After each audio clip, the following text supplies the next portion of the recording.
Ari Wibowo meradang dituding batasi hingga anugerah bertemu anak, kebohongan besar.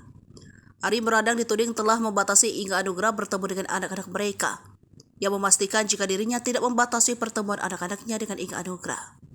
Apabila ada pernyataan bahwa Inge harus meminta izin membawa anak-anak pergi, itu merupakan bentuk tanggung jawab sebagai seorang ayah.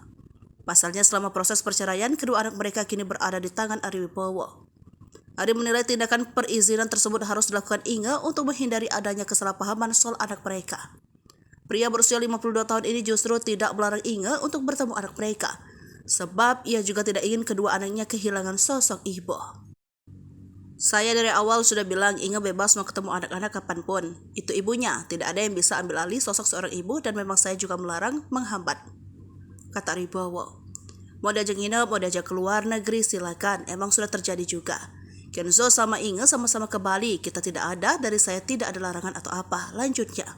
Sehingga terkait adanya tudingan Ari membatasi pertemuan Inge dengan sang anak, artis peran ini meradang dan memastikan jika kabar tersebut adalah kebohongan besar. Jadi, kalau sampai ada berita dari pihak mereka dari salah melarang ataupun ini itu, maaf sekali itu kebohongan besar yang udah dilakukan dari awal sampai sekarang, pungkas Ari Wibowo.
Pemirsa Sri Popo TV, jangan lupa komen, like, dan subscribe, serta tonton terus berita-berita terupdate lainnya ya.